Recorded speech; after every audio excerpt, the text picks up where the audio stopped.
우리가 다 하나님의 아들을 믿는 것과 아는 일에 하나가 되어 온전한 사람을 이루어 그리스도의 장성한 분량이 충만한 데까지 이르리니. 아멘. 우리가 그리스도인이 된다라고 하는 것은 성령님의 은혜를 받고 있다라고 하는 뜻입니다. 내가 믿음을 믿고 믿는 사람이 되고 내가 예수 그리스도를 나의 구주요 메시아라고 고백한다는 것, 믿음의 선물을 받은 것이죠. 이것은 성령의 은혜를 우리가 입고 있다라고 하는 그런 뜻이 되기도 합니다. 그리고 그리스도인이 되면은 어떤 사람만 특별한 은사를 받고 어떤 사람은 은사가 없느냐, 그렇지가 않고요. 우리가 예수를 믿는 바로 그 순간부터 우리는 하나님의 은사를 받은, 성령의 은사를 받은 은사자인 겁니다. 그리고 그 은사자로서 우리가 교회 공동체 생활을 하면서 때로는 우리에게 직분을 내려주시기도 하고 직분을 세워주시기도 하셔서 우리가 교회를 세우는 일에 쓰임받도록 그렇게 불러주시는 것, 그것이 사람이 인기투표해가지고 혹은 사람이 당회에서 지명을 해서 뭐가 되는 것 같이 우리가 생각하기 쉽습니다. 그러나 사실은 이 모든 일을 주시는 이는 진정 누구시냐? 그 진정한 원천이자 근원은 주님이시다. 그래서 우리가 예수님의 이름으로 세례를 받는 것, 예수님의 이름으로 어떤 직분을 위하여서 안수를 받는 것, 그래서 중요하죠. 예수님 말고 다른 이름으로 어떤 다른 데서 장을 했다, 하나도 중요하지 않습니다.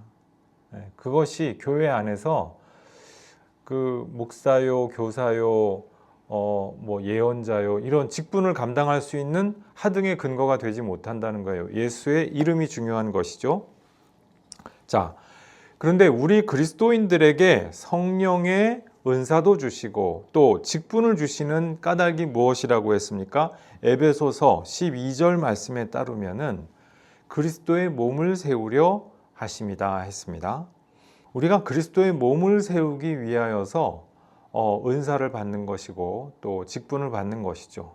우리 한 사람 한 사람이 세포와도 같이 이 그리스도의 몸에 지체된 자로서 그야말로 주님의 손과 발 되어서 그렇게 우리가 그리스도의 몸을 세워나가는 사람들이 되는 것이죠. 근데 우리가 이 그리스도의 몸을 세운다는 것이 무엇일까? 여기에 대해서 좀 오해하거나 착각하게 되기 쉬운 지점이 있어요. 우리 교회에, 내가 출석하는 우리 교회에 교인이 늘어나고 헌금도 많아지고 남성교회, 여성교회, 여전도회 다 커지고 그래가지고 대형교회를 이루면 마침내 대형교회를 이루고 헌당식을 성대하게 화려하게 거행하고 막 일주일에 헌금이 어마어마한 액수가 되고 대형교회를 이루면 우리가 그리스도의 몸을 세우는 것입니까? 그런 것일까요? 지금 사도 바울이 그것을 말씀하는 겁니까? 그 뜻이 아주 없지는 않다라고도 우리가 볼 수도 있어요. 그런데 사도 바울이 말씀하실 때 그것이 취지의 말씀은 그 취지로 말씀을 하신 것 같지는 않다는 거예요. 그런 것 같죠? 이게 그리스도의 몸을 세우라 하셨으니까 대형교회를 이루어야지, 대형교회 성전을 건축해야지, 그러니까 내가 헌금을 많이 하고, 이렇게 우리가 읽히지는 않잖아요. 그리스도의 몸을 세운다라고 하는 것은 그런 뜻이 아니라는 것이죠. 그래서 오늘 우리가 읽은 본문 말씀 13절 말씀이 그리스도의 몸을 세운다는 것이 도대체 무엇이냐? 그리스도의 몸을 세워가는 성도의 현재와 미래는 과연 어떤 모습이냐? 여기에 대하여서 사도 바울이 지금 한 말씀 더 하신 것입니다. 그것이 13절 말씀이라는 것이에요. 자, 우리가 이 말씀이 잘 생각해 보고 잘 곱씹어 보아야 할 내용들이 참 많습니다. 그래서 13절 한 절만 우리가 오늘 볼 터인데요. 첫 번째, 그리스도의 몸을 세우는 것 혹은 그리스도의 몸을 세워가는 성도가 된다는 것은 그 모습은 어떻습니까? 첫 번째 13절 전반절에 뭐라고 되어 있어요? 하나님의 아들을 믿는 것과 아는 일에 하나가 될 것. 이것이 그리스도의 몸을 세워가는 성도의 모습이라고 하는 바로 그것입니다. 이것은 성도의 미래상이기도 하지요. 지금 나의 모습이 좀 의심을 하기도 하고 믿다가 좀 농땡이도 부리고 그렇죠? 뭐 믿다가 쉬기도 하고 교회를 때로는 떠나 있기도 하고 있을 수가 있어요. 나는 예전에 하나님을 잘 아는 것 같았는데 예수님을 잘 아는 것 같았는데 난 통 모르겠어. 믿음의 퇴보가 때로는 일어나지 말란 법이 없죠. 일어나면 참 안타까운데 근데 의심에 휩싸여서 정말 신앙의 어두운 밤에 휩싸여서 나 하나님이 어떤 분이신지 도대체 모르겠어. 그런데 사도 바울이 제시하는 교회의 몸을 세우는 성도의 그 미래상 앞으로의 모습 그것은 무엇입니까? 하나님의 아들을 믿는 것과 아는 일에 하나가 되리라 라고 하는 것입니다. 우리 성도의 존재와 정체성은요, 나에게 있지 않아요. 우리 인간은 원래 그 존재와 정체성, 그 근거가 나 자신에게 있지 않습니다. 우리 잘 생각해 보십시오. 내 유래는 어디에 있습니까? 우리의 엄마 아빠가 내 유래죠. 우리의 엄마 아빠가 없으면 오늘날 나는 없는 거예요. 세상에 그렇지 않은 사람은 단 한 사람도 없어요. 나 자신에게 내 안에 내 정체성과 존재 근거가 있는 사람은 단 한 사람도 없습니다. 그런데 그리스도인들이 참 착각하기가 쉬운 것이 우리가 착각하기가 쉬운 것이 교회의 궁극적인 존재 근거가 그리스도 이외에 다른 어떤 것이라고 엉뚱하게 짚는다는 데 있어요. 우리 교회 규모에 있어. 우리 교회 명성에 있어. 우리 교회 교인 수에 있어. 아니죠. 그런 것은 하나님께서 많게 하여 주시면 많아졌다가 또 적게 때가 또 때가 또 달라져서 적게 될 수도 있는 것이고, 그것이 영원 무궁 불변한 정체성은 아니라고 하는 것이에요. 그리스도인의 정체성은 어디에 있어요? 하나님의 아들 예수 그리스도죠. 내 근본과 존재 근거와 존재 이유와 목적을 알아가는 것, 이 일에 있어서 우리는 한 마음 한 뜻이 되어야 한다. 한 마음 한 뜻이 될 것이다. 우리의 믿음이 성장하면 성장할수록, 자라면 자랄수록 이 땅에 부수적인 것, 2차적인 것, 부가적인 것, 거기에 우리가 휘둘리거나 마음을 빼앗기지 않게 될 것이다. 교회 규모가 어떻다든지, 우리의 교회의 영향력이 어떻다든지, 우리 교회에 유명한 사람이 얼마나 많다든지, 그러면 좋은데 그거보다 더 중요한 것이 무엇입니까?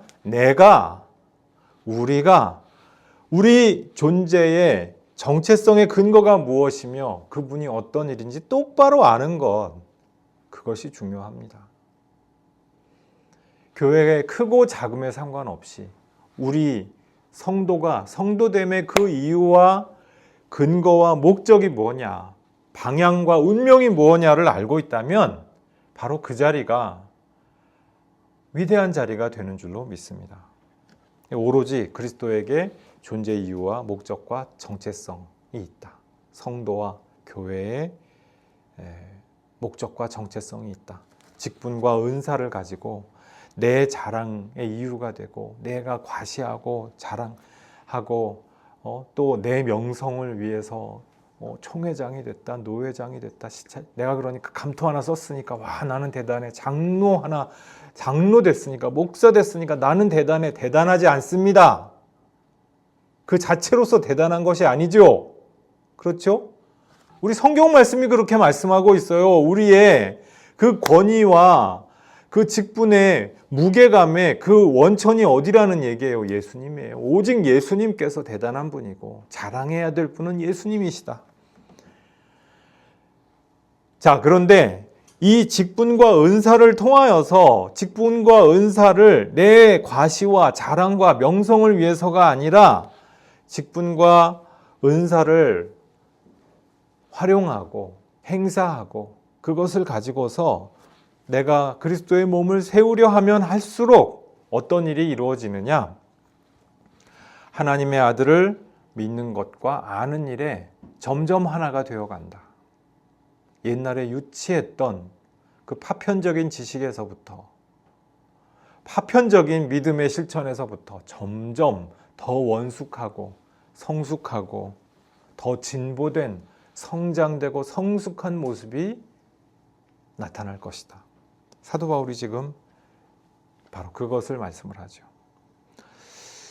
이렇게 믿음의 진보와 성장에 있어서 한 마음 한 뜻을 이루게 된다고 하는 것, 일심을 이루게 된다고 하는 것, 이것이 바로 그리스도의 몸을 세워가는 그 성도들의 미래상이다라고 하는 것이에요. 우리가 다 하나가 될 것이다. 본 말씀 그대로 우리가 다 각양각색의 우리죠. 같은 사람은 없죠. 형제 자매조차 같지가 않아요. 부부조차 같지가 않아요. 하나님 앞에서 받은 직분과 은사가 같지가 않아요. 나는 이렇게 하는데 너는 왜 이렇게 안 해? 우리가 그렇게 얘기할 수가 없죠. 그렇지 않겠어요? 그런데 우리가 다 그 각양각색의 우리가 다 하나가 된다. 다양성 속에 일치를 이루고 일치를 이룸으로 말미암아 성삼일체 하나님의 그 신비로 더 가까이 나아간다. 이것을 끊임없이 하도록 부름받는 것, 그것이 바로 성도의 미래상이자 운명이라고 할 수가 있습니다. 자, 그런데 이 로마 카톨릭 쪽에서 우리가 다 하나 될 것이라고 하는 이 본문 표현에 꽂혀 있습니다. 그래가지고 세계적으로 하나의 조직과 영역을 갖춘 교회, 로마 카톨릭 교회를 이루라. 이렇게 사도 바울이 명령하셨구나. 이렇게 좀 약간 단순하고 거칠게 표현하자면 이제 이런 식으로 이해하는 경향이 좀 존재합니다. 요한 복음 17장 예수님의 대제사장적 기도 하나 되게 하소서, 이 표현에 대해서도 이제 그런 식으로 이해를 하고 싶어 하죠. 여기에 대해서 우리가 어떻게 이해하면 좋겠습니까? 자기 교단을 그렇게 이해하고 싶다면 굳이 말릴 필요는 없다고 봐요. 카톨릭 교회는 교단이 아니라 교회인데, 교단이에요. 그냥 하나의 교단이죠. 교단으로서 세계적으로 굉장히 큰 교단이라고 하면은 우리가 그렇지, 그 교회 전통 크니까 이제 우리가 교회 전통이라고 불러주는 것이지, 그게 하나의 교단이죠. 근데 자기 전통 바깥에 이 형제 교단들에게, 형제 다른 교회들에게 너희들은 우리처럼 하지 않으니까 교회도 아니야, 그냥 공동체지, 너희는 교회도 아니야. 카톨릭 교회가 이런 거 잘합니다. 우리 카톨릭 교회가 이렇게 막 자비와 관용과 이런 거 굉장히 잘한다고 알고 있는데, 이제 또 한편에는 이제 이런 측면이 있다는 것이죠. 양면이 다 있는 것인데요. 그러니까 카톨릭 교회 쪽에서도 자기들처럼 하지 않는다고 동방교회나 우리 개신교 전통에 대하여서 나무라거나 막 자기 그 신앙에 대해서 막 호결론적으로 강요할 필요가 없잖아요. 근데 그런 일들을 하시더라고요. 막 호결론적으로 강요하고, 나는 몇십 명을 그 카톨릭 교회로, 성교회로 돌아오게 했다는 등 이런 얘기들을 자랑삼아들 하시던데요. 본문은 그 말씀이 아니에요. 요한복음 17장도 그런 말씀을 로마 카톨릭 교회로 한 사람이라도 더 끌어와라, 그런 이거를 성경에서 말씀하지 않더라라고 하는 것입니다. 한 마음 한 뜻을 이루어 가라. 그것이 성도의 미래상이요, 여러분들의 운명이다. 이거 말씀하려고 하는 거예요. 성도의 일치와 연대, 긴밀한 소통, 이것을 좀 우리 같이 했으면 좋겠다. 교회마다, 세대마다 모든 벽을 허물어 가고 계속 부단히 그렇게 해나갔으면 좋겠다. 예수님 때문에 함께 모이자. 예수님 때문에 함께 연대하고 소통하고 기도하고 예수님을 더 잘 알아가게 되면 좋겠다. 뭐 신앙 연구도 같이 하고 예배도 같이 드려보고. 근데 자기네들의 그 자잘한 전통을 상대방에게 강요하고 관철시키고 막 가스라이팅하고 이러는데 성경이 전거가 되고 있지는 않다. 성경을 그런 식으로 사용하면 이제 성경을 오용하는 것이 되겠죠. 또 본문 말씀을 근거로 해가지고 우리가 그러니까 하나의 신경, 신앙 고백을 같이 해야 돼. 여러 개의 신경이 있는 것은 좋지 않아. 또 이렇게 이해를 하는 경우도 있습니다. 그런데 이것이 본문의 본뜻이냐? 본문의 본뜻은 그냥 한마음 한뜻이에요. 심플합니다. 아주 명쾌합니다. 한마음 한뜻으로 우리가 소통도 좀 더 잘하고 한마음 한뜻으로 사랑으로 이해하고 연대하고 그렇게 해서 하나됨을 이루자. 이건데요. 이제 신앙 고백을 고백하자. 신경이나 신앙 고백이라고 하는 개념 자체가 이제 나중에 뚜렷해지기 시작하는 것이거든요. 그래서 이것도 후대에 덧붙여진 생각이다. 물론 신경이나 신조나 뭐 신앙 고백서 이런 것을 가지고 그 믿음의 이정표를 잘 세워가는 것 중요합니다. 유익하고 필요합니다. 우리가 알고 있는 신경, 신조, 신앙 고백서 어떤 것들이 있습니까? 우선 제일 우리가 잘하는 게 뭐예요? 우리 예배 시간마다 고백하는 우리 서방교회, 특히 우리 개신교에서 많이 고백하는 사도신경. 서방교회 전통에서 세례문답으로부터 시작해가지고 오랜 시간 발전되고 뭐 12세기, 13세기 정도까지 오늘날 우리가 알고 있는 형태로 이렇게 정착이 아주 오랫동안 정착되어 온 사도신경이 있죠. 소중합니다. 또 그리고 가장 오래된 그 에큐메니칼 범세계교회적인 그런 신경 하면은 또 뭐가 있어요? 니케아 콘스탄티노플 신경. 우리 사도신경 말씀을 이제 나누게 될 기회가 있을 터인데 그때 우리가 함께 반드시 살펴봐야 되는 것이 니케아 콘스탄티노플 신경이죠. 또 우리 개혁교회에서도 여러 가지 그 신조, 신앙 고백이 있습니다. 하이델베르크 신조, 도르트 신조, 웨스트민스터 신앙 고백. 또 우리가 자주 사용하지는 않지만 또 스코틀랜드 신앙 고백 이런 것들이 있습니다. 또 루터 교회 쪽에서는 아우구스부르크 신조 이런 것도 있고요. 또 이제 현대에 와서는 바르멘 신학선언 이런 것도 있고 우리 한국 교회에도 한국 교회 신학선, 한국 장로교회 신학선언 이런 것도 있고 그렇습니다. 그러니까 이런 신조, 신경, 신앙 고백 저마다 중요하고 필요하고 유익합니다. 이런 거 너무 많은 것 같아. 다 필요 없어. 하나만 있어야 돼. 아니죠. 그렇지 않아요. 우리가 신경, 신조, 신앙 고백 이런 것이 나오게 되면은요. 여기에는 시대적인 배경이 있는 것이고요. 여기에는 덧붙여서 그 시대적인 한계와 제약도 발생하는 것이에요. 최초 취지는 좋았는데도 이제 문구와 표현, 해석을 두고서 이제 자잘한 온갖 신학 논쟁들이 양산될 수도 있어요.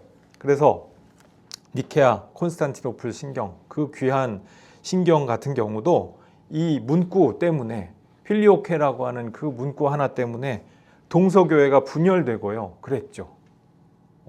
그리고 또 우리 칭의론 얼마나 소중한 믿음의 진리입니까? 이걸 가지고 너희는 파문이야, 저주야, 이거 이제 로마 카톨릭 교회에서 그 트리엔트 공의회, 트렌트 종교회의를 통하여서 그런 걸 했단 말이에요. 그리고 이제 조금 있다가 그런 이제 트렌트 종교회의 결과 개신교와 카톨릭 교회가 이제 거의 영구적인 분열을 하게 되고 그리고 이제 서방 세계가 이걸로 재편이 돼가지고 전쟁을 합니다.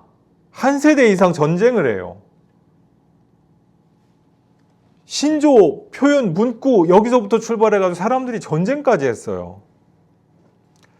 그래가지고 이제 전쟁을 해보니까 믿음은 뭔가 허무한 것 같아 이러면서 이제 세속화가 오고요. 이제 서구 교회의 역사거든요. 하나님은 결국 이 모든 일조차 합력하여서 선을 이루게 하실 것이라 믿어 의심치 않습니다. 그런데 이런 모습이 과연 합당합니까? 믿음의 이정표를 세워보겠다고 이런 상황에서 우리가 이런 그 문제적인 상황을 배경으로 해서 우리 믿음의 이정표를 세워보자. 신경, 신조, 신앙 고백서를 했는데 이것 때문에 전쟁하고 사람까지 죽이고 이게 맞습니까? 합당합니까? 형제들은 요만한 차이 때문에 너희들은 나가! 파문이야! 그러고 그때부터 막 잡아서 죽이고 화형시키고 이게 맞아요? 이게 기독교 신앙에서 굉장히 어두운 흑역사에 속하는 부분이란 말이에요. 합당합니까? 이것은 되풀이할 수 없는 교회의 시행착오에 속하죠. 뭐 알미니안이니 칼뱅주의니 해가지고 알미니안은 다 틀렸어. 다 그냥 너희들은 이제 국의 추방이야 이런 거 막 하고 이게 맞아요? 합당합니까? 거기서 나오는 내용에 그 신앙 논쟁에서 그 깊은 내용을 우리가 다 이해하고 그러는 겁니까? 이게 참 안타까운 부분이란 말이에요. 그런가 하면은 이 논쟁 와중에 또 놓치게 되는 그 믿음이 있어요. 믿음의 그 대목들이 있어요. 그러니까 신경, 신조, 사도 또 뭡니까 신앙 고백, 뭐 신학 선언 이런 게 거기에 모든 걸 다 담을 수가 없어요. 애시당초. 사도신경의 경우를 볼까요? 이게 원래 이제 세례문답에서 출발을 했는데 세례문답 자체가 당대의 영지주의 이단들이 막 바로하니까 2세기, 3세기 때 세례문답 때 이것을 확인해 보는 절차가 굉장히 중요해졌어요. 그래서 본디오 빌라도 치하에서 그때 고난 받으셨다. 이걸 확인해 보는 게 중요해진 그러한 배경에서 이제 본디오 빌라도에게 고난 받으시고라고 하는 표현이 들어간 거예요. 그러니까 역사적 예수의 그 상황에 대한 고백이 들어가 있죠. 거기에 비해서 사도신경에서 놓친 부분은 뭡니까? 영지주의가 우리가 보는 것과 같은 칭의, 성화 뭐 이런 메시지를 담고 있지 않잖아요. 담고 있어도 뭐 죄의 용서를 믿는다. 사죄에 대해서 믿는데 그게 교회론 쪽으로 가 있죠. 이게 구원의 서정에 대한 것이 당대 논쟁이 아니라 그냥 계속 하다가 이것도 있으면 좋겠어. 그래서 하나하나 덧붙여지다 보니까 순서가 그렇게 돼버린 거예요. 또 그러니까 사도신경으로 모든 게 다 있는 것은 아니죠. 중요한 포인트는 담겨 있는데 그런데 여기에 모든 것이 담겨 있는 것은 아니기 때문에 이것을 절대시할 수가 없죠. 또 니케아 콘스탄티노플 신경은 어떻습니까? 개념이 아주 치밀해요. 읽어보면은 그 당대까지 있었던 고대 신학 논쟁, 헬라 신학의 그 치밀한 개념 세계를 배경으로 해가지고 나온 거기 때문에 막 아리우스주의, 예수님은 첫 번째 창조된 제일 오래된 피조물이다. 야 그건 아니지 해가지고 이게 하게 된 게 이제 출발이란 말이에요. 그러니까 개념은 아주 치밀합니다. 뭐 빛들 중에 빛에서 나셨고 막 이러면 이제 이제 막 이렇게 넘어가는 거죠. 빛이 이렇게 되는 거지. 근데 그게 다예요? 그게 성경에 있는 예수님의 모습의 전부입니까? 예수님의 모습에 대해서 놓치고 있는 부분이 있다는 것이에요. 로고스의 어떤 관계에 대하여서 치밀하게 개념적으로 정리를 해보려고 했는데 예수께서 성령을 받으셔서 성령으로 일하시는 영그리스도론적인 모습이 없어요. 역사적 예수의 역동적 모습이 니케아 콘스탄티노플 신경에는 담겨있지 못합니다. 한계를 넘어가야겠죠. 그러니까 이거를 절대시하는 것 대단히 어리석다. 잘못된 것이다.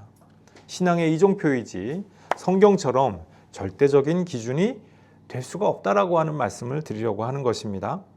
그러니까 우리가 믿는 일에 있어서 하나가 된다는 것, 아는 일에 있어서 하나가 된다라고 하는 것은 뭐예요?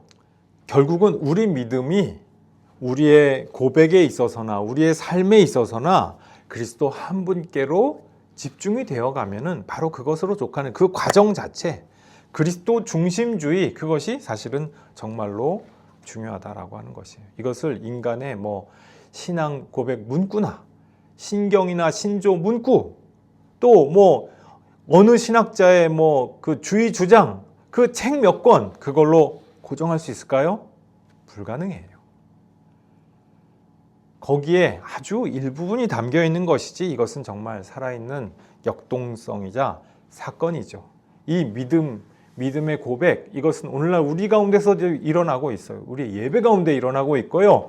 기도 가운데 일어나고 있습니다. 우리가 한 분이신 그리스도를 바라보고 한 분이신 하나님께 예수의 이름으로 온전한 기도를 드리고 온전한 삶의 실천을 하고 예수의 이름으로 살아드리고자 하는 바로 그 삶의 자리 가운데에서 이 그리스도 중심주의의 역동성과 사건은 일어나고 있는 것이에요. 그렇죠? 그래서 바로 이 일을 통하여서 우리가 예수를 믿는 일에 있어서 성숙하면 성숙할수록, 성장하면 성장할수록 어떻게 된다고요? 하나가 되어 간다. 믿음의 고수들이면 고수들일수록 그렇게 인생을 지내오셨군요. 교파가 달라도, 교단이 달라도 척 보면은 우리가 서로 안다는 것이에요. 통한다는 것이에요. 어떤 일에? 예수님을 아는 일, 믿는 일에 있어서 서로 우리가 한 마음 한 뜻이었군요. 통하는 것이라는 것입니다. 그래서 이제 무교회주의 신학자로 유명한 우찌무라 간조 선생님이 한 유명한 얘기가 있어요. 장로교와 감리교가 서로 신학이 그렇게 다른데 칼뱅주의와 알미니안이 서로 타협하거나 하나가 될 수 있습니까? 거기에 대해서 우찌무라 간조 선생님이 뭐라고 그랬냐면 그분들 아마 하나님 나라에 가서는 다 같이 서로 가장 친한 친구가 되고 서로 잘 이해하고 있을 거라고. 저도 동감입니다. 우리가 서로 이 땅에서 생각이 아직 좁고 짧기 때문에 서로 아웅다웅 하는 것이지 예수님 안에서 뭐가 그렇게 그 도토리 기적이잖아요. 요거 가지고 넌 요거 못하지. 넌 요거 못했지. 그런 게 어디냐는 바로 그 말씀입니다. 자, 두 번째, 그리스도의 몸을 세워가는 성도의 미래상, 성도의 완성 버전은 어떻습니까? 온전한 사람을 이룬다 했어요. 19세기 서구 자유주의 신학은요, 그때가 이제 19세기가 서구 자유주의 신학의 시대였는데, 전통적인 신앙 고백이 자꾸 의심되고 포기되었습니다. 그러니까 오늘날도 그 여파가 있죠. 그래서 예수는 좋지만 교회는 싫다. 교회가 믿는 그리스도는 싫다. 또 교리가 아니라 윤리와 삶이 중요하다. 이런 식의 이야기가 사실은 이제 19세기 자유주의 신학의 여파다. 이렇게 볼 수가 있겠습니다. 그러니까 칸트나 슐라이어마커 같은 이 자유주의 신학 혹은 19세기 신학을 그 어간의 신학 혹은 철학을 하신 분들이 이제 뭐라고 그랬냐면 예수를 윤리적인 인간의 원형이다 이렇게 봤어요. 그러니까 예수의 모든 삶이 진짜 윤리가 뭔지를 보여준다는 거예요. 틀린 얘기는 아니죠. 그런데 이제 원형 이렇게 예수를 교리로부터 떼어내고자 하는 것이 이제 이분들의 생각이었죠. 그리고 이제 19세기에는 역사적 예수를 탐구한다고 해가지고 전기들이 많이 나왔습니다. 근데 이제 람바레네의 성자로 유명한 알베르트 슈바이처 박사가 이 19세기의 역사적 예수 전기를 전부 다 연구를 하셨어요. 대단하시죠. 이제 젊은 신학 박사 시절에 그것을 연구를 하셨는데 다 연구해 보고서 근데 왜 다들 얘기하는 얘기가 전부 다르지? 자기가 원하는 그 모습을 예수의 모습에 역사적 예수라고 자기들이 이름 붙이는 거기에 투영해서 그런 식으로 전기를 쓰다 보니까 전부 다르구나. 성경에 있는 역사적 예수는 19세기의 자유주의 시대 때 연구했던 역사적 예수하고는 좀 다른, 역사적 예수는 좀 우리에게는 좀 낯선 분인지도 몰라. 이제 이런 이야기를 슈바이처 박사님이 하신 적이 있어요. 근데 이제 이 역사적 예수 전기 작가들이 한결같이 생각하는 것이 윤리적인 인간의 원형이라는 거예요. 윤리적인 인간의 어떤 모범 같은 분으로 그렇게 생각을 했어요. 자유주의 신학의 시대에 그 서구 사회가 그렇게 윤리와 삶을 중요시했다면요, 당대 자유주의 신학을 배경으로 한 그 교회에 대해서 그 교회가 당대의 이 자유주의 신학을 배경으로 하는 혹은 자유주의 신학과 상호소통을 했던 당대의 교회들이 당대 서구 사회에 대해서 어떤 목소리를 낼 수 있었을까요? 당대 서구 사회가, 서구 교회가 사실상 한 몸이나 다름없었는데 어떻게 했죠? 서구 열강은요, 제국주의에 정신 없었잖아요. 그리고 거기에 교회가 그 과실은 다 자기들이 맛있는 과실은 다 따먹고, 그리고 그 제국주의 이 열강들이 행하는 모든 악한 일에 대해서는 탁 입을 닫고 있었죠. 그 온갖 비윤리적인 만행들이 있었는데, 비서구 사회에 대해서 서구 사회가 저지른 그 만행들이, 그러니까 이런 것이 단적인 일례가 있습니다. 벨기에가요, 명품 초콜릿으로 유명하죠. 벨기에의 명품 초콜릿 중에 안트베르프서 한예스라고 하는, 그러니까 엔트워프 핸드 초콜릿이라고 이제 영어로 그렇게도 이제 부르는 것인데, 안트베르프서 한예스가 뭐냐면, 그 이제 안트베르펜 지방에, 벨기에 안트베르펜 지방의 영웅 브라보가 이제 거인 안티곤의 손을 잘라서 도시를 구했다라고 하는 전설이 내려왔다고 합니다. 그러니까 이제 이것을 기념하는 그런 의미에서 초콜릿을 손 모양으로 만든 거예요. 여기까지는 좋아요. 그런데 문제는 뭐냐? 벨기에가 콩고, 자기 식민지인 콩고에서 이제 초콜릿 노동을 시키는데 어떻게 시키느냐? 가족을 다 초콜릿 노역에 강제 동원을 하는 거예요. 근데 이 강제 동원을 해가지고 이제 너무 힘들잖아요. 그러면은 너무 힘들어서 도망치는 사람을 어떻게 한다고요? 손을 잘라버려요. 한쪽 손을 잘라버려요. 그러다가 한 번 더 하면 어떻게 돼요? 또 한 손이 잘라지게 되는 거예요.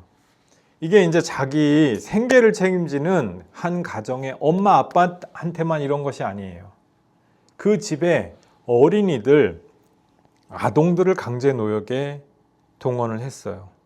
아직 철도 없는 애들, 우리로 치면 유치원생, 초딩 그 정도 애들을 강제 노동에 그 동원을 했다가 애들이 너무 힘들어가지고 도망치면 어떻게 된다? 손이 잘려요. 한쪽 손 잘리고 두 쪽 손 잘리고. 그럼 뭘 할 수가 있어요? 그러다가 이제 그 한 가정이 완전히 풍비박산 나는 거예요. 그 인간과 역사의 진보를 막 19세기 자유주의 신학이 막 외쳤단 말이에요. 그런데 막상 그러한 시대 정신을 배경으로 했던 식민주의 열강의 이 만행에 대해서 교회는 뭘 했습니까? 신학은 뭘 했습니까? 입도 뻥끗하지 못했어요. 거기에 그냥 침묵으로 방관하고 방조했다는 것이에요. 목소리를 내지 못했어요.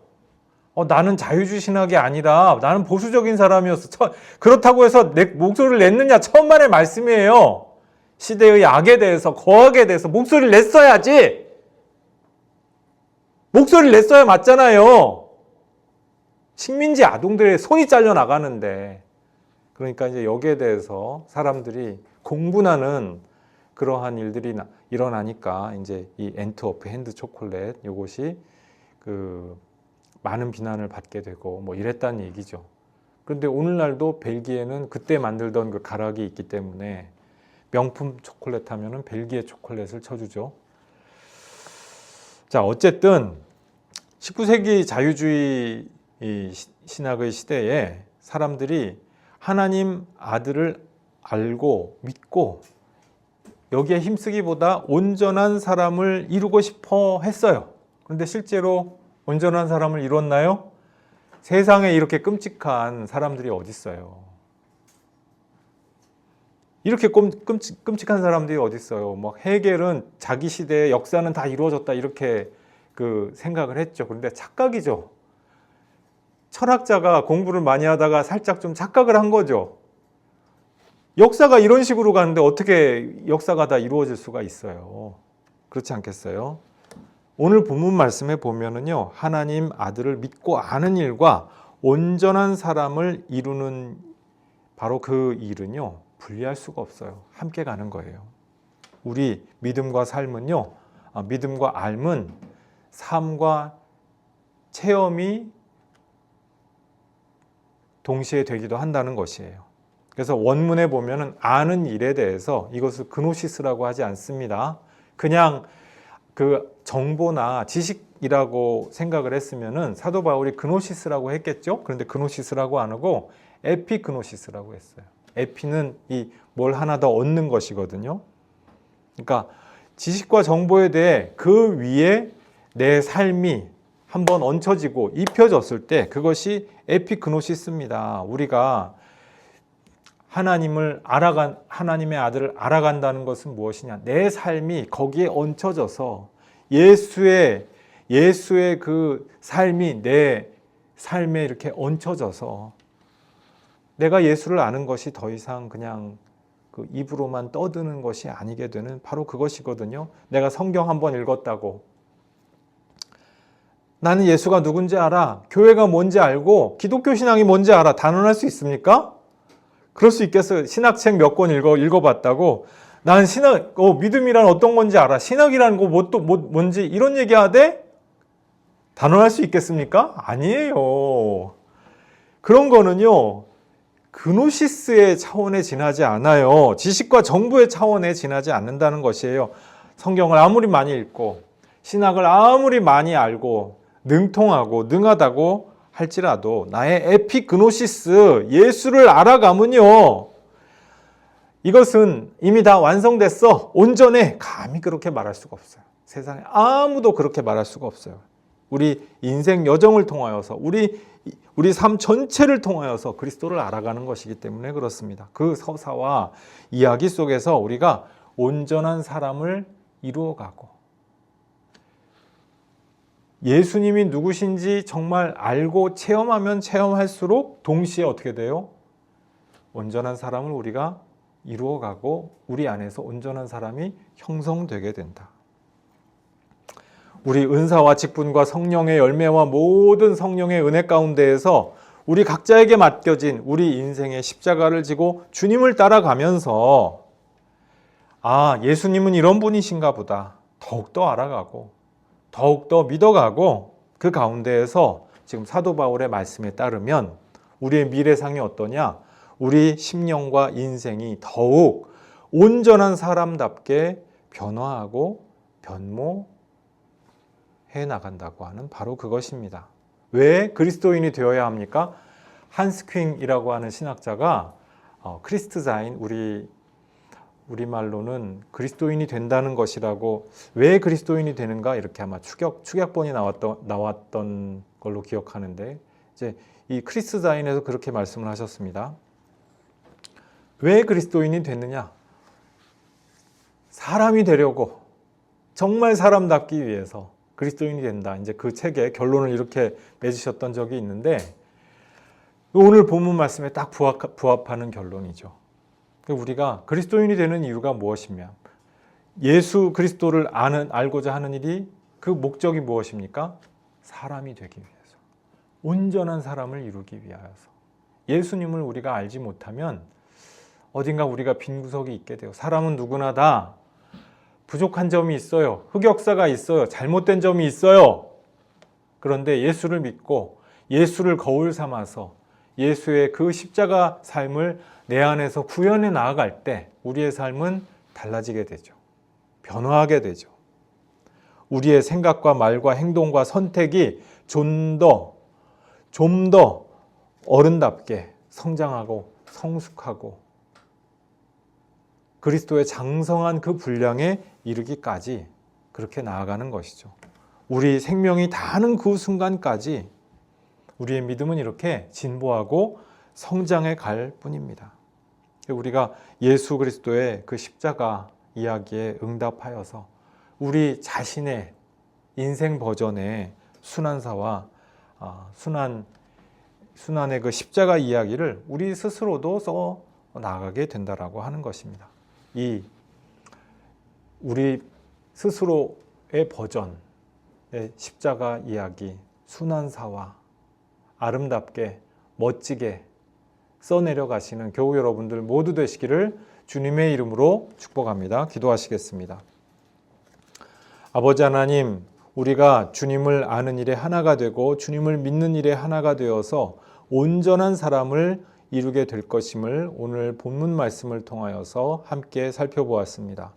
아버지 하나님, 우리가 주님을 날마다 닮아감으로 날마다 주님의 그 크신 은혜와 사랑 가운데에서 우리의 삶이 예수의 십자가 지는 그 순환 사화가 우리 버전으로 새롭게 쓰여지는 것처럼 그렇게 우리의 삶이 날마다 모든 행보가 만들어져 나갈 수 있도록 주님 우리 가운데 동행하여 주시고 함께하여 주시옵소서. 주님, 이 세상에 유치하고 자잘한 것들에 더 이상 우리가 엉뚱한 관심을 쏟고 기울이지 아니하게 될 수 있도록 도와주시옵고, 우리 생애의 각 단계에서 필요한 모든 것들 주님 예수 안에서 찾아 나가고 발견할 수 있도록 우리 모두에게 믿음의 눈을 주시고 주님 지혜를 허락하여 주옵소서. 감사드리옵고 예수님 이름으로 기도드리옵나이다. 아멘.